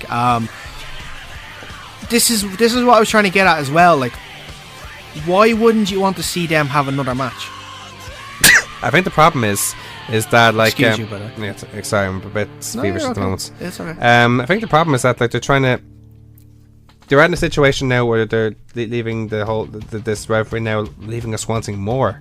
And that is an achievement in itself, and for me that, like, makes me think, that's a good thing. Now we can maybe take a break from now and not do it as often. Yeah. They'll definitely come back and do it again.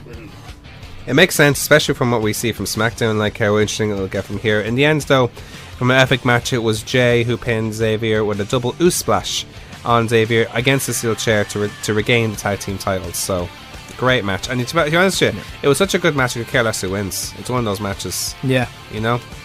The title has changed so much with them going up against each other, which kind of makes sense storyline wise as well, saying that on any given day each team can get the better of each other because they're so evenly matched. Indeed. Now, Randy Orton against Rusev. Orton almost RKO'd Rusev right from the start, but Rusev was quick to avoid it, and it was kind of like Rusev largely dominated the match until Orton fought back and eventually RKO'd Rusev by pinfall for the win. It was a way better match than obviously their last match, like, so. I know, but I'm just. It was a fine pay-per-view match. As in, it was okay. Like, out of all the other matches outside of the Hell in a Cell match, it was probably my favourite. The finish was pretty good because it looked like you're going to do an accolade out of nowhere. Then Randy Orton comes out, slips out, RKO.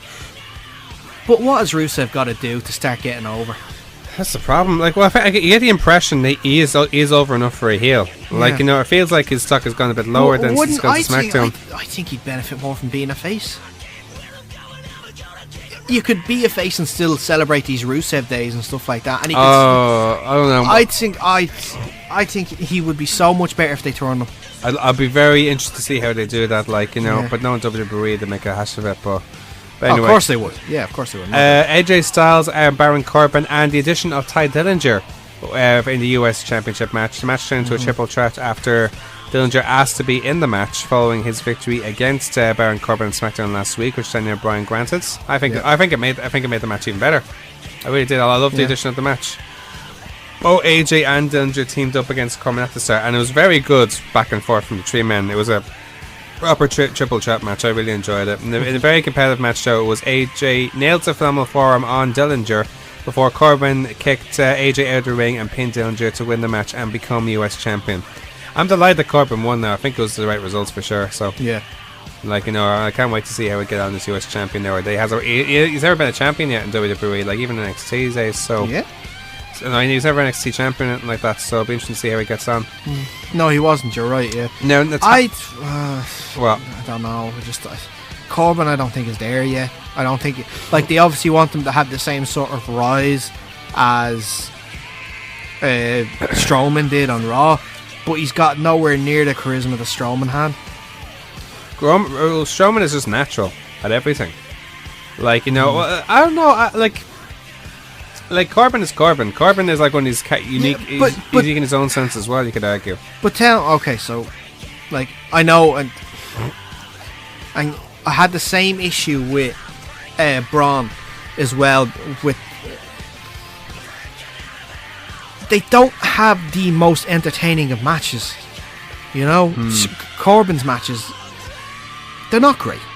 AJ makes it better, I'll grant you that. Yeah, they're appeal to watch. AJ is just like the best wrestler in the world right now. No doubt. So smooth in the ring. Everything's just so easy for him. Yeah. But like Strowman had the same issue against Brock in that match at No Mercy when they tried to have a wrestling match. It wasn't great. Yeah. I don't know. It's just I don't see like who's going. I'm guessing it's going to be Ty Dillinger having a run next against. Probably. But I don't see that in any way being appealing myself. I'm not looking forward. Well, they're clearly trying to push Corbin, like, you know, so Yeah. with the title. But it'll be interesting to see what happens. Like, who knows? It could lead to AJ regaining it, or maybe he's moving on to better things with the WWE title. Actually, I'd like to see that AJ against Mahal now. No, because you know what's going to happen. He's going to lose. Yeah, well, you think he'd be the guy to finally take it off? Jinder's actually nursing an injury at the moment. Oh, is he? Yeah, So- he's nursing a shoulder injury, so we'll have to see what happens there. Anyway, meantime, Natalya took on Charlotte for the SmackDown Women's title. Natalya worked Charlotte's leg throughout the match, which affected her offense at times as well. But Charlotte showed great resilience in the match despite Natalya's sharpshooter. In the end, it was Natalya who ended up losing her cool by attacking Charlotte with a chair to get disqualified in order to retain the title. So it was a good match, but it was kind of a really... I didn't like that ending. Like, it was kind of... It was a terrible ending. Yeah. It just didn't work. Why? It spoils the whole Yeah. lead up, if you ask me. And it would have made a lot more sense if Carmella came out and cashed in, but she didn't. It would have. Because she worked on the leg. The leg is injured. There you go. But even then... I'm just saying that from a selfish point of view, though. No, but even then, like, here's Natalya trying to walk off with the title in this sort of manner.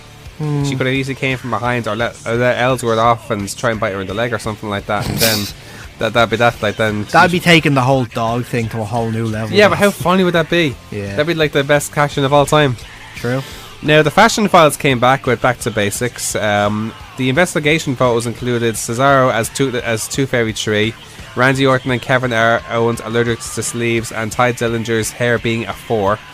But Breezango believes that they were close to 2B until they believe that they closed the case on 2B until the door knocked. The Ascension in disguise brought in delivery with a poster saying that the Ascension wants to be friends. But didn't they, like, obviously this is going forward, but didn't they solve it without actually confirming they solved it when we saw Smackdown the next week? 2B, Bludgeon Brothers. Yes, Like, that's it. Didn't they just give it away without actually giving it away? Pretty much. No, it wasn't them who gave it away. It was themselves. Or no, it was just a promo. Like, It kind of seriously? it kind of spoils it a bit now, doesn't it? yeah. Especially, like, it's funny because I saw naturally Keen O'Carroll is very excited about this because it involves Eric Rowan. Yeah. But he knows an image of, ironically, a face that looks like his cartoon, actually. Saying, who is this man? And I'm like, well, this is probably the whole thing. So, yeah. Afterwards, anyway, after they turned Ascension and complimented their disguises when they left, they found a suitcase with the yellow lights coming from the insides. Pump fashion to come on SmackDown. Yeah, a new case. A new case. Yeah. So we now know it's 2B. Which was meant to be on SmackDown this coming week, And but it didn't wasn't on SmackDown this coming week. So next week. They don't know. They can't book it. There's so many times they've done this now on SmackDown where they've said this coming Tuesday, Fashion Files. It's not this coming Tuesday. It's the next week. It kind of feel like it's there to be just a fill. It is a fill. It's clearly even though it's one of the funniest things they do. They don't know. They actually don't know what they're doing though. With it. Yeah. It's one of the funniest things they do though. Like they just confirmed that it was the Bludgeon Brothers that attacked them, but they never said it was the Bludgeon Brothers that attacked them. It's confusing. Jinder Mahal took on Shinsuke Nakamura for the WWE title. Oh, talk about another thing. We'll get to it very quickly. Good match where Nakamura largely dominated. I enjoyed the match. It wasn't a bad match, I thought. It's a typical Jinder match. Yeah, Slow, right. horrible to watch. The ending. Not appealing on the eye. The end. But this is the thing. This is how WWE booked this, essentially, okay? It's okay to be a racist. You're going to win anyway. Oh, dear God. That's what it is. Am I wrong? Sadly, no. Throughout this thing, he was building how how he was making fun of Shinsuke Nakamura for his looks, Yeah. and making all those racist remarks and stuff like that. And you would think if, like, in the storyline that, he's going to get his comeuppance. Logically, he should win. He's going to get he's going to get his comeuppance and stuff like that. No, he wins. So, racist wins. Guy who was racially assaulted was lost and is now out of the title picture. At least in this match, he won it in cleaner circumstances where the Singh That brothers doesn't were help parts. it, though. It actually makes it worse. That makes it worse. It's not at least make him more credible in his victory instead of losing all the time It- or winning all the time thanks to the help of the Singhs. It made the booking that the racists can win cleanly, yeah. No, I'm not saying Jinder's a racist, but I'm just saying in terms of the booking for this moving into this pay-per-view, it was the racist that was won wrong. clean. Oh man, it's even worse. Actually, yeah, you're right. It is worse. Yeah, like The whole Be a Star campaign's going really well for WWE, isn't it? Anyway, after several attempts the Singh brothers to try to interfere in the match, the ref barred Singhs from ringside. Nakamura nailed the King Shot on Mahal, but Mahal managed to break the pinfall. Mahal also escaped when Nakamura brought him back to the ring, and then Nakamura reversed the Colossus, but misses King Shasta before Mahal finished him off with the Colossus to retain his title. Moving on, Bobby Roode. Look, there's no more to be said about that. There really isn't. Bobby Roode against Dolph Ziggler. Interestingly, Ziggler came out with no entrance music or anything rather than his regular theme or any impressions. So, now the way he was going, like with his like impersonation and stuff like that, I get it. For me, it works in a sense. Yeah. It was a good match. Like Ziggler almost pinned Roode from a roll up with a handful of tights before. Roode reversed it with a handful of tights of himself. Ziggler didn't take the loss well by attacking Roode with a zigzag right after the match. Again, mehish for you. No word to be said. Sorry, I'm nodding here. I know it's great for radio right now to not say anything. But, yeah. We can take a hint. Let's just move on to the main event. Shane McMahon versus Kevin Owens. Hell in a Cell with Falls Count Anywhere rules. Shane started very aggressively before Owens came back. Great high flying from both men. Here's Owens with his Swanton Bomb and Frog Splash, and Shane doing his Miss Star Press. The funniest part of this match was early on when Shane is getting his face rubbed across along the cage in front of his kids by Kevin Owens.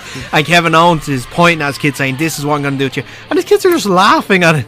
They're not showing any concern. They're just having a great time. Oh, okay. Oh, my dad's getting beaten up. Do you like that? Do you like your daddy being hurt? Yes, I do, Kevin. Yes, Great, I do. great reversal from the pop-up power bomb into a triangle choke from Shane until Owens dragged him out of the ring and slammed him on the steel stairs. Some really good spots included Owens missed cannonball through a table and Shane's classic coast to coast with Owens inside a trash can. Shane ended up opening the cell door by breaking the chain as the fight went into the outside the cell. There was one point, did you see this? You'd have to watch it back to make sure. Yeah. But Kevin Owens obviously was laid out while he was opening, but he was getting up and he saw that Shane was having trouble breaking open the chain. Yeah. So he just pretended to fall back down and lie down there again until Shane had opened the door. I didn't notice that. You have to keep an eye on that. But anyway, Owens had Shane led into an announce table and was about to splash on them from the barricade before changing his mind and climbing the top of the cell. But Owens seemed very reluctant to splash Shane from the top before Shane nearly made it to the top of the cell. That was brilliant. Owens fighting with himself, trying to get up the courage to do it. Yeah. Fantastic. Yeah, so I want to do it, but see, even Kevin Owens, as crazy as he is, Kevin Owens can just pull that off so perfectly. Yeah.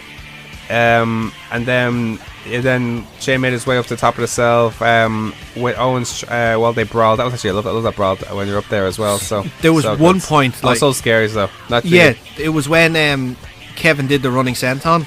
I just thought they were going through it then. Oh no, did the powerbomb up there as well. The powerbomb wasn't so bad, but it was the running senton for me. Oh dear. Yeah, Shane gave him both the powerbomb and the senton. Buttman climbed down until Shane caused Owens to fall onto the announce table. Yeah. Shane was then about to pin Owens before he picked him up and headbutted him to lay on the other announce table, and Shane came back up the cage and Shane attempted his elbow on Owens but missed as Sami Zayn appears to move Owens out of the way, and then Zayn then pulled Owens on top of Shane to pin him for the win. Yeah, we both predicted that Sami Zayn could have an involvement in this match, but at the same time, it's still such a shock. Yeah.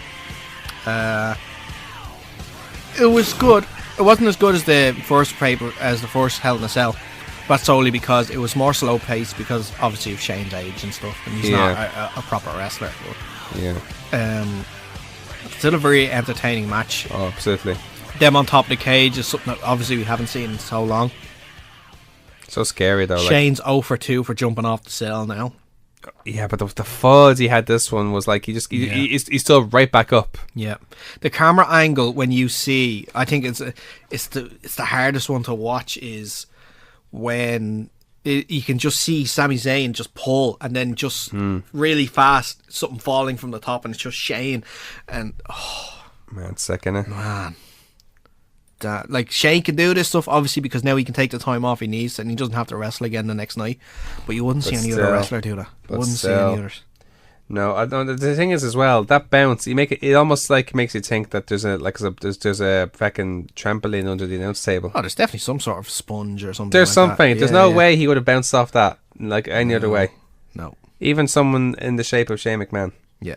No, that can't be done. No, but it's still a good match. Like the thing is, the best thing you can do for pay-per-views is put on a great main event because that will send people home happy. Indeed. And they did that. Yeah, they did. The matches in between weren't great, and if they had finished with the Jinder Shinsuke Nakamura match, people would have left with a very sour taste in their mouth. So they did the right thing putting that as a main event, and yes. Aren't you glad it wasn't a Hell in a Cell match? Jinder Nakamura. Good point. Thank you. Good point. They know what they're doing in that sense. Yeah. So, like, I know they're clever to have the best matches for the Cell. Mm-hmm. So, give them credit where credit is due. Yeah, they would not have done that in the Cell with Jinder and Shinsuke. Yeah. Now let's continue on our results of the week with WWE Raw. Welcome to Monday Night Raw. Obviously, there's one thing straight away we have to talk about. It's the only thing really to discuss about Raw, isn't it? And that's the reason. Neville wasn't there. Well, there's that. There's that. Although I kind of didn't notice a bit. Because Also, I figured out that what Sister Abigail looks like.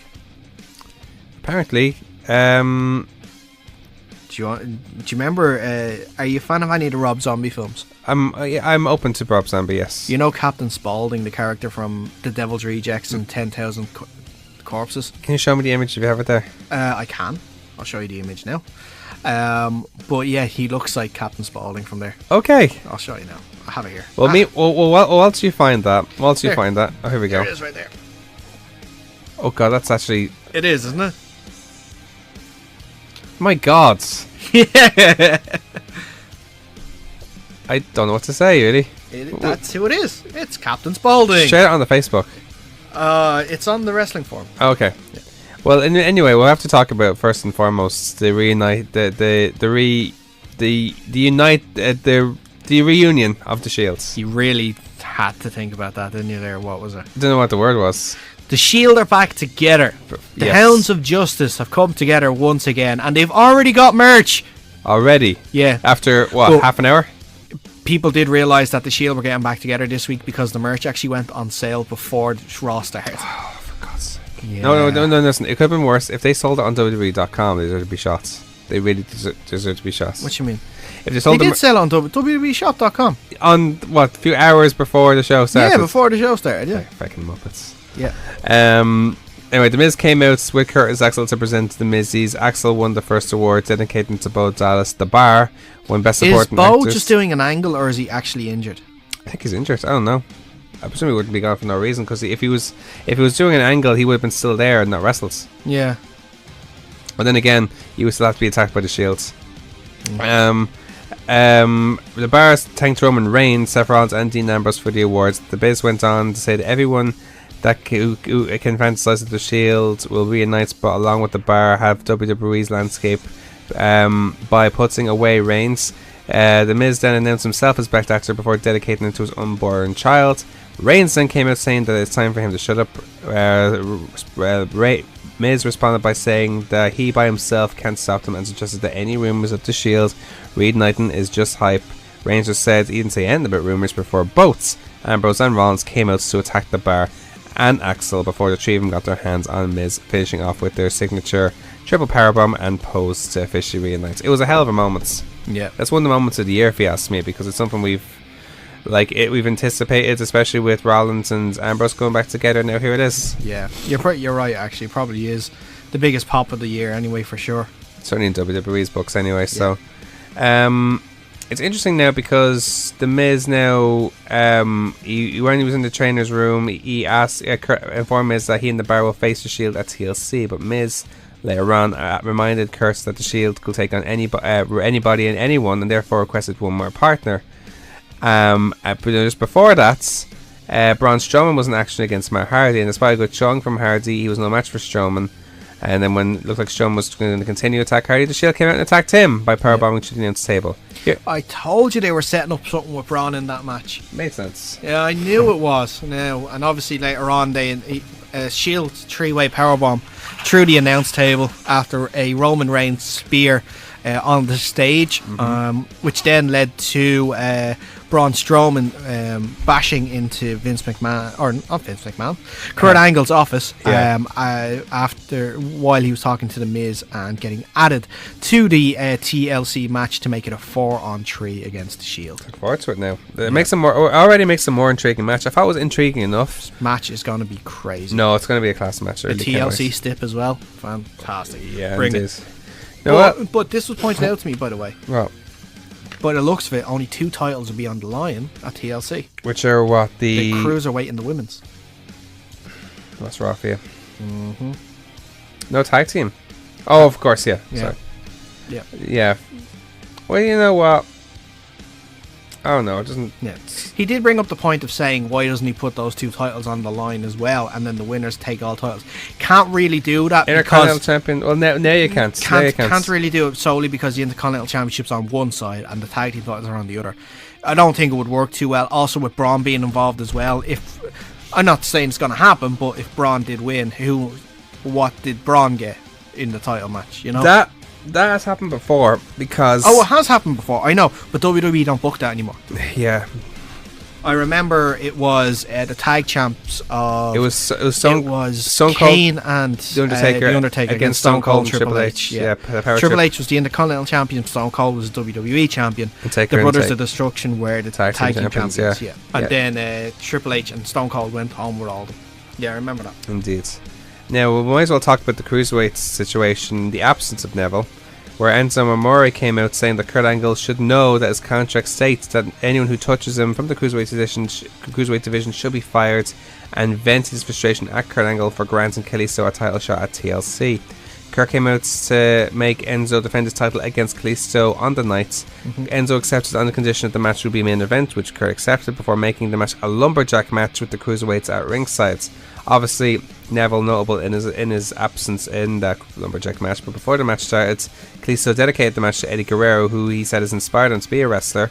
Only Ariya Daivari bothers throwing Kalisto back to the ring, and a brawl broke out between all the cruiserweights to where Kalisto superplexed Enzo on top of them all. That was actually an awesome spot. Enzo almost won before Mustafa Ali dragged Enzo out of the ring to break the pin, and eventually Kalisto pinned Enzo after a super Salita del Sol to win the cruiserweight title. Yep. It works for me. Like, I was like, although I was kind of happy that Enzo was champion. In the sense that it worked him as a heel champion. It didn't really make sense to change the champion this soon, but obviously this was a last minute decision. Would have been a last minute decision to change the titles, and it was a last minute decision to have the title match in general.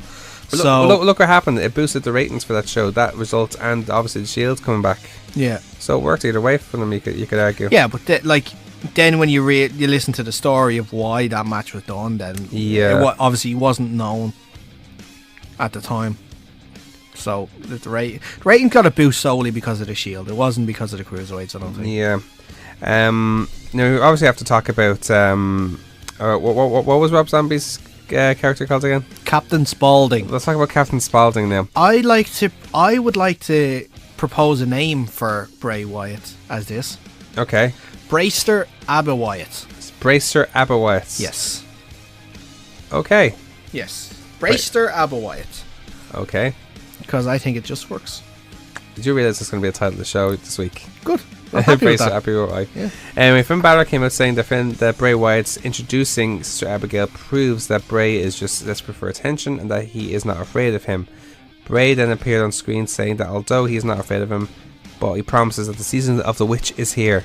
Sister Abigail, and I say that with commas in between. Brayster Abiwyatt. Brayster Abiwyatt, whatever you want to say. Or Sister Abigail Goldust, which no, it's not. No, because Goldust's not there. Yeah, he just appeared. Appeared saying that he will punish Bray for he will punish Finn for hurting Bray, and when he asked for a reaction afterwards, Finn said that he doesn't know. He knows what he has to do when it comes to Sister Abigail. So I presume the demon will be coming back out for that. So. Must be. Will it really? I say it would. I don't know. He hasn't said anything. Because I think he's trying to get away from the demon thing because he gave the whole thing before No Mercy saying, which is more dangerous, the demon or the man who thought up the demon. So you think because he said that, does that spoil the idea of him ever doing the demon again? Yeah, pretty much. No, he will do it again, but it's going to be the big shows, the big four. Well, this could... Maybe, but it's also... Well, if this leads to Survivor Series, then it would make sense for him to do it then, I suppose. Yeah, but then that means... No, because it seems to be pushing for a...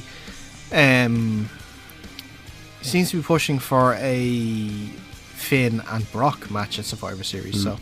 Whatever happens, this will be the last match in it. Yeah, it must be, Be interesting to see what happens here from the Sister Abigail angle as well. So, because as I said, it's a big risk in WWE's part, because as we said last week, it's such a huge part of Bray Wyatt's character, and now this is it. This is the way it'll go now. So we'll see what happens. Now, very quickly, I just want to make a mention to the women's champion picture here. Like Mickie James came out saying that she once wondered if she felt too old to be on Raw before thanking Alexa Bliss to make her feel otherwise. She, however, questioned Alexa's integrity as a champion and how she'll make history by becoming a 7-time champion at TLC. Alexa Bliss came out to making a mock tribute of Mickie, which I thought was very funny actually, like almost like 1940s sort of thing, suggesting that it's past her bedtime and that the last part of the movie will be running rings around. Will be her running rings around her at TLC. Mickie then challenged her to say it to her face before Alexa said that such a move is older than she is. No, I'll tell you what, I give to Alexa Bliss this. I have given Alexa a bit of stick over the last a few times, but I can't deny how good she is on the mic. I really can't. Alexa Bliss, fantastic. She's fantastic on the mic. Yeah.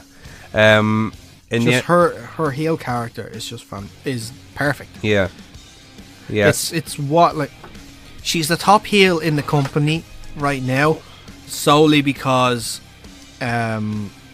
Charlotte's not a heel at the moment. Yeah. Also, Bayley, Sasha Banks, Alicia Fox, Dana Brooke, and Emma all made cases to Kurt about being the one to face Asuka on her main roster debut at TLC. Kurt made a 5-way elimination match between them all to decide Asuka's opponent, and it was Emma who got the upset win by last eliminating Sasha Banks to earn the match against Asuka. So, now, what do you think about that? Like, because like I in a way I get how it's a good book, because believe it or not, it was Asuka who faced Emma in her first NXT match as well. Wasn't it Dana Brooke? It was one or the other. It was Dana Brooke. You sure? Oh, you're right. It was one or the other. Like, but they were a team together. Yeah. But it's against a familiar opponent like Emma, so like with that, like it was just. She's faced everyone though. Well, not everyone. No, she's faced it. She apart from Sasha Banks and Alicia Fox, but and Alexa Bliss. But she didn't face Alexa. No, Bliss. she hasn't.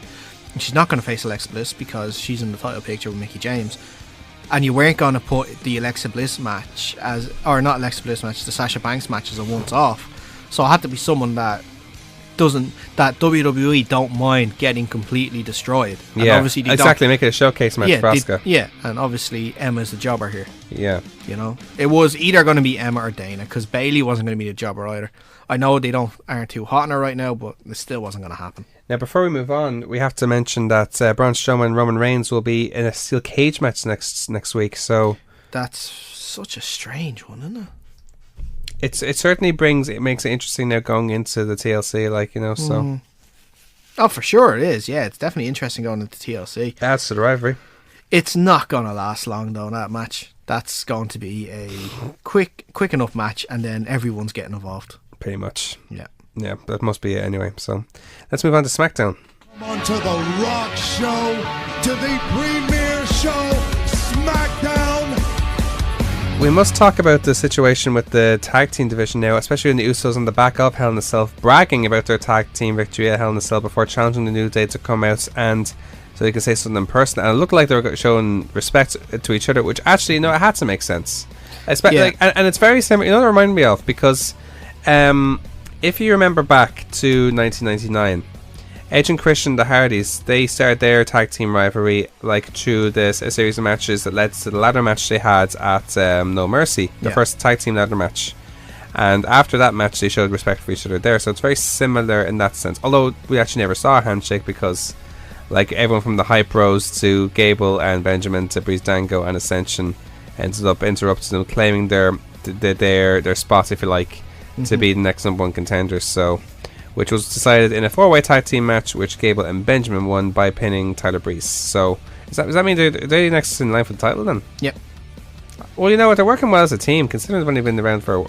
Yeah, I know. Although I don't think they've been on TV enough. I was going to say that it's only their second televised or their third televised match. Yeah, they've been in a lot of dark matches and house shows, obviously.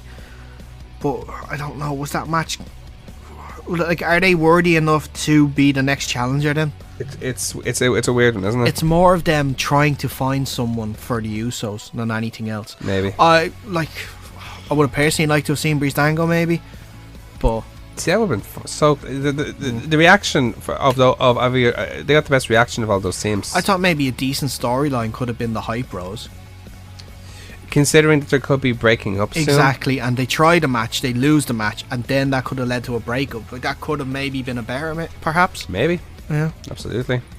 Now we have to move on and talk about Kevin Owens and Sami Zayn. Like, a banged up Kevin Owens came out claiming that he brought Shane McMahon to hell and that he's now gone. Owens then claimed that his guardian angel Sami Zayn saved him from coming out.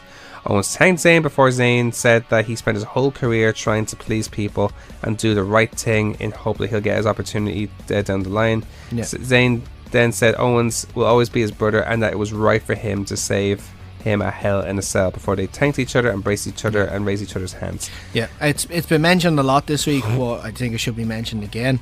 How good it was to see Sami Zayn mention the little talk he had with Shane McMahon about warning about how dangerous Kevin Owens is, but he then just he brushed it off, and then Sami obviously then had to then that obviously came back full circle. You mentioned it again on SmackDown. It was like these little things that that give you hope that WWE can properly book things. Yeah. It's like little hints. It's like small little bits. Oh yeah, I didn't notice it from there. Is this like? Did he like? I'm struggling to think. Is it, like, if he explains his heel turn well, but if he gave those little hints and it came full circle there, then it makes perfect sense. So doesn't it? So yeah, I hope they make a tag team now for each other. I just hope doesn't go along the same lines as Jericho and Owens thing, where they tease a breakup for ages and ages and ages and ages and ages. I hope they either stay together for a really long time, or this lasts maybe to a week or so, and Kevin Owens just like, okay, I just needed you for Hell in a Cell, that was it.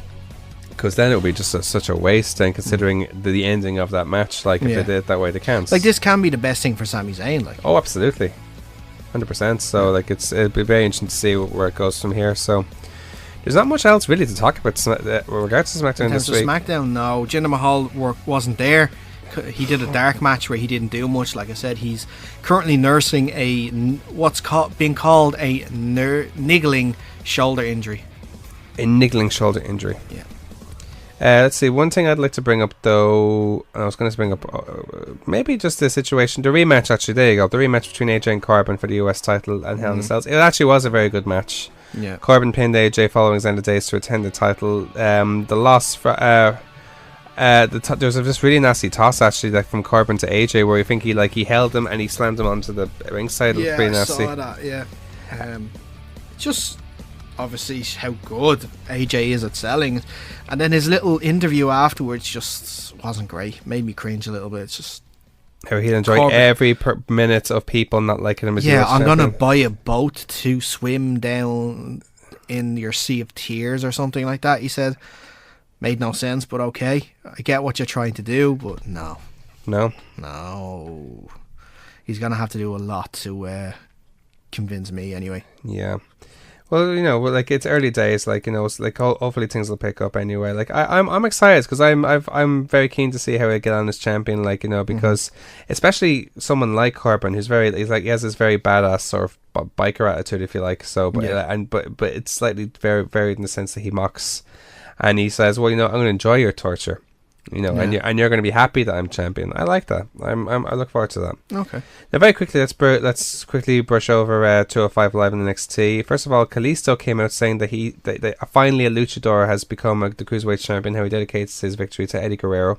Enzo, along with Ariya Daivari, came out saying that 205 Live is still the Zoe show, and how he's the godfather of division before making excuses on his losses, including Mustafa Ali's interference. Kalisto responded saying that a win's a win, before Enzo responded that he'll take his title back at TLC. Daivari and Enzo then attacked Kalisto before Ali came out to save Kalisto. TJP I should say, took on Rich Swann in a 2-out-of-3 falls match, where Swann said beforehand that there'd be no handshakes or forgiveness afterwards. Swann used a very intelligent bridge to pin TJP for the first fall. TJP won the second fall by reversing a Tiger Bomb into a Sunset Flip Cradle, before Swann won the deciding fall and match by pinning TJP after his Phoenix Splash. Akira Tozawa was supposed to take on Drew Gulak, but Gulak attacked Tozawa from behind during his entrance, using his protest sign as a weapon. That was actually kind of class. Cedric Alexander, in response to his aggression, if you like, on Jack Gallagher and Brian Kendrick last week, said he'll be ready for Gallagher and Kendrick's next plan, as he's not afraid to get his hands dirty. That's why I like Cedric Alexander. He should be champion right now. I'm not joking you. He should be the next in line. Him and Kalisto will be class. Yeah, but Alexander's not a heel. Doesn't have to be. He does for Vince. Screw Vince. That'll get him a title shot, yeah. Okay. Look what happened with Neville. Just attack him with an umbrella and that'll happen. Oh, never mind. That's when Jack Gallagher's going to probably be next. But maybe. Well, you know what? Jack Gallagher I wouldn't complain about, because he's actually a really good wrestler. So but you know what? I'm enjoying him as a heel. Yeah. The thing is, though, it makes it interesting with him and Brian Kendrick then. Mm-hmm. Like if they have the heel team and like it's Kendrick leading Gallagher, but if he wins the championship, it could lead to like a jealousy angle then between the two. There's ways you could look at it. Yeah. And Mustafa Ali and Kalisto took on Enzo Amore and Ariya Daivari. Very good teamwork from Kalisto and Ali, where Kalisto eventually pins Daivari after Salida del Sol for the win in a good match. Now NXT, like a lot of points were already made down, or certainly for the women's tag team, the women's Fatal 4-Way, where they had the first triple threat match. to decide the next spot for NXT Houston or NXT War Games, where Peyton Royce, Liv Morgan, and Nikki Cross face each other. During the match, now here's an interesting one. Tanara Conte, who was that Brazilian lady who competed in the Mae Young Classic, endorsed by the Undisputed Era, cost Nikki the match by dragging her out of the ring during the match, and this distracted Nikki to get kicked by Royce. There is a little more to that, because supposedly everyone thought that she's joining the Undisputed Era. Okay. But supposedly what they did was, there was a video afterwards that it seems as though they used her. She seemed gullible enough to use her for their own bidding. Oh, I see. Yeah. So in other words, they're getting to sanity. Yes. Obviously they can't go after Nikki Cross themselves, because WWE don't do that anymore. So they got one of the newbies in this case, Conti. I thought it was clever. I thought it would be clever booking, in the sense here's a chance for someone to develop Conte now, who's very green. Yeah, it was similar. It would have been good if she joined, because it would have been similar to when Killian Dean joined Sanity. Yeah, new guy coming into a stable, being able to establish himself. This is different, or herself in this case. This is different in the sense, though, where Conte, who isn't the most experienced professional wrestler, she's only trained in the Performance Center, as opposed to Tree. She has a lot of experience in MMA, though. She is compared to Cole, O'Reilly, and Fish, who are three incredibly experienced professional wrestlers. Yeah. So, I'd like to think that it could be something that could develop between the four of them, but we'll see what happens. Anyway, as I said, it distracted Nikki to get kicked by Royce, who finished Nikki with a fisherman's suplex for the win, and that earns her spot in the Fatal 4-Way alongside Kairi Sane. Leo Rush officially made his NXT debut, taking on Velveteen Dream. Very impressive showing from Rush. There was a video going around Twitter the day after this was aired. Okay. The ref, the first female ref, Jessica Carr, I believe her name is. She was standing there, obviously, and Leo Rush made his entrance, and he went to show it to the crowd, and you can clearly see Jessica shouting at Leo, saying hard cam, for Leo to actually walk over to the fans at the hard cam side, so the camera could see him. I didn't notice that, actually. Yeah. But it's probably a bit of banter afterwards about that. As I said, despite an impressive showing from Rush, Dream went on to pin Rush after his top rope elbow drop, and interestingly, he sat in the ring like Aleister Black after the match, calling him out as well. So, we said it before a few times. That's a very intriguing rivalry. It is, isn't it? Yeah, two totally different people. Indeed.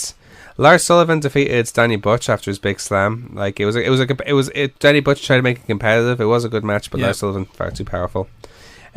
Street Profits beat two jobbers in the enhancement match. Where's this whole Danny Burch thing coming from, by the way? It's because he was trying to support Oney Lorcan. Oh no, I know the storyline. I'm just talking about in terms of him.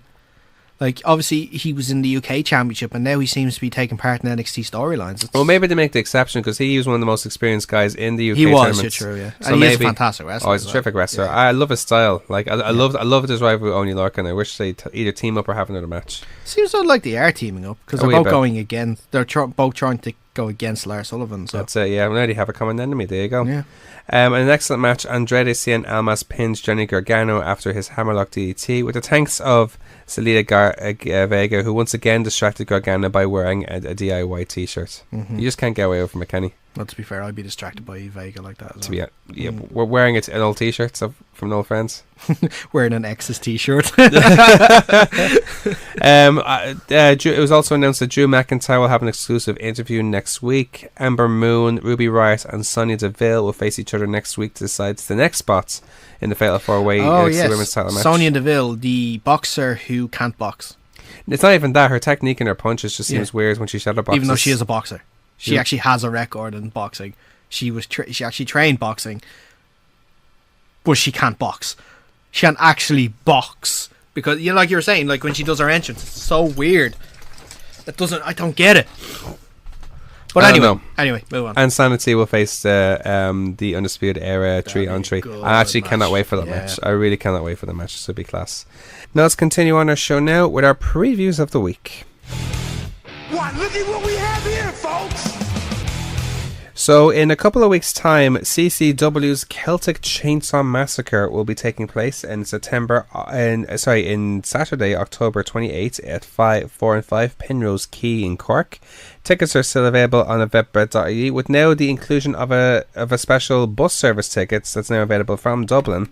So anyone here in Dublin looking to make the trip to CCW, you can get a ticket plus a bus service ticket for €35, which is a pretty awesome deal, isn't it? Yeah, ticket and the bus. It's a really good, because as much as we like going to Cork, it is a full weekend sort of thing that we need to do. Yeah. If we do it, it's a Saturday and it's a Sunday. Yeah. So to have an option there so we can go to Cork on the same day and come home that night is really good. Yeah. It's really good. It's only a 3-hour bus journey as well. Yeah. You'll fly it, especially if you have got cans, you've got good company. Yeah. Fancy dress is encouraged, by the way. They'll be running a competition for best costume. Yeah. Chance for your costume. You said you said it to me off air. That would work, actually. It would be a good one, wouldn't it? Yeah. I won't say what it is. I won't spoil it. No, I'm not giving that away. Matches announced includes Jimmy Havoc versus Lycan in a death match. Ricky Combat to take on Liu King Sharp. Raven Creed to defend her CCW women's title against Debbie Cattell. Vic Viper to take on Lewis Garvin. The Armstrongs, DCT, A-Kid and Adam Chase, Billy Bedlam, Chris Renfrew, CCW champion Pastor William Ever, and Sabu are all names to be appeared on that event. Should be an awesome show. Also, the very next day, on Sunday, October 28th, OTT will be having an all-ages show as part of the Wexford Spiegel Tent Festival in 1 North Main Street in Wexford. There's no matches or written details have been announced for that, but tickets are available on wexfordspiegeltent.com. So it's like an all-ages show, so it'll be sort of like the Contenders show, I imagine, but I think it'll have like more younger kids there, so like for like a Spiegel Tent show like that, I think it'll be they're trying to reach out for like the smaller crowd for that. Yeah. Anyway, that's our previews of the week. Not much to go through there, but let's finish off our show now with our yes nos. Yes, no! Yes, no! Yes, no! So here's a very interesting one to start off with: Triple H versus The Rock at next year's WrestleMania. I would like to see that again. That wouldn't be. That would be. We talked about it last week during our rivalries, like, you know, and how awesome the matches would be. But yeah, like there's you sense a bit of tension every time they see each other. Like obviously, the last time I remember them in the ring together. But would Rock work another match? I can't see why not. I don't know. He hasn't wrestled since, what was it, 28 WrestleMania, was it? No, 32 when he took on the Wyatts and with John Cena.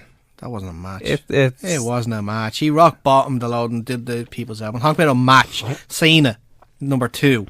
That was a match. Yeah. You know, and then he ended up like hurting himself really badly, I think, as well. Yeah, so yes, I would like to see them both wrestle again. Whether it would happen or not, I'm not too sure. I put it down as a yes. Okay. A tentative yes. A tentative yes. Neville to leave WWE. Officially, we'll say. Yes. I don't think there's any coming back from this.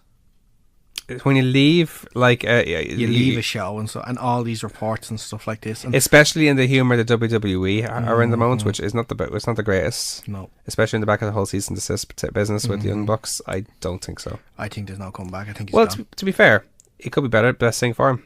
Yeah, I think so. And like we keep mentioning it week and week and week that wrestling nowadays, at that level, you can make a good living from working indies. Indeed. You know, it's not the thing where like you need to work indies and then you are struggling week by week. Here's Cody Rhodes, who's making more money now as an independent wrestler than he made in WWE. Young Bucks have said it numerous times. Why we sign with WWE when we make more money with Ring of Honor and New Japan as well as working indie shows. Yeah, they get 100% of their merch. Especially in Rhodes' case, because he was guaranteed millions. Yeah, he's not guaranteed millions, but he's making a bomb. Yeah, exactly. So yeah, he might be better off. Conor McGregor to have a match in WWE. This is huge speculation now going over the last week. There is huge speculation on this. Dana White's completely rubbished it. Yeah, I'm gonna rubbish. I'm saying no. I can't see. I don't think no, he's not. He's not doing a match. He's not gonna be in a match. No way. He's too small for it. They've already had that experiment with Floyd Mayweather in the Big Show, and that didn't really work. The only way, who's he gonna have a match with? Here's a thought. Don't say Finn Balor. No. Enzo Amore, right? Considering their battle on Twitter now a few months ago. They don't have a battle on Twitter. They had a bit of a tease. Enzo Amore says stuff to him. Okay. And he never responds back because... Well, maybe it could present a story where it's like Conor usually doesn't take exception to bad comments, but in this case it's like, who's this little squirt and stuff like that? Honestly, right, obviously the promos would be great and whatever. Yeah. But the match itself, who would honestly want to see that match? No, you're right. No one. It's spectacle, and that's that. Yeah. Finally, Ricochet to shortly join WWE. Looks like it. It's been, again, the speculation has grown more, especially in the back of Ricochet They're losing waiting. WWE junior are waiting. tag titles. WWE are waiting for the Lucha Underground season 3 to finish. That's it. Then that's it. No, And then he'll probably be officially signed after that. He'll do great in NXT. He'll go up to 205 Live. No, that's the thing. He'll go up to 205 Live, last 6 months to a year in 205 Live, and then probably end up quitting. There's a prediction right there. And I can understand why he wants to. Like, people will be upset saying, why would you leave the Indies? Why would you leave New Japan? Why would you do all that? Yeah. Thing is, if you work for WWE, he's going to be close to his family. He has a young child as well, so it means he's home a lot more. Yeah. So for family reasons. If for family reasons, I totally understand. That's why a lot of them would probably go to NXT. Like it's a big reason why Gallows and Anderson went. Yeah. So there you go. Makes so sometimes obviously career wise, like is one thing, but then family wise, like is probably the biggest priority. So that's one reason why I could see the Young Bucks in WWE one year. Because like if you watch their Being the Elite stuff, they talk about how they get to see their kids one day a week or something like that, and sometimes less. Maybe it's every 2 weeks. Yeah. You're with WWE, you're in the same country, you're home at least 2 days a week. Makes sense. Like, especially the older they get as well. So exactly. And they have a young family too. So that's why I could see it happening. Also, reports where while we're talking about the Young Bucks, did you see 2K asked them to be in the next WWE game? Seriously? 2K19, because they're the most downloaded characters in the 2K downloadable the download suite. They wanted to get their moves on it, motion capture their moves so they can actually put them down as characters. Oh, it's no. So they can download. They're actually trying to make WWE angry, aren't they? They can download the moves. I don't think WWE will be okay with that. No, they will not. They will absolutely go ballistic. We'll see what happens. We'll see what happens indeed. But anyway, that's all the time we have for this week on The Kick Out, your weekly pro wrestling guide. It's right here on 90.3 Near FM and on all good podcasting providers. Make sure to check us out on Facebook at facebook.com/The Kick Out Wrestling, and check us out on Twitter at The Kick Out Live. Me on Dave Bandana and Daragh on Mars Bars. And we're back next week for Near FM for all the latest developments in the world of pro wrestling, both here and abroad. Now we'll leave you with this. We discovered that Dusty Rhodes, Eddie Lids, will be his birthday coming up this week, isn't it? Just during the week it was. During the week. So why not? We're big fans here at Dusty Rhodes, so we'll figure out we'll go out on his classic. Also, honourable mention as well. It would have been Eddie Guerrero's 50th birthday this week too. Oh really? Yeah, man. If you have time, we can play that a second song. Sure. But until next week, we'll go out with Common Man Boogie. I've been Dave Cullen. He's been Daragh Maher. This has been The Kicker. Thank you so much for listening, and have a great weekend.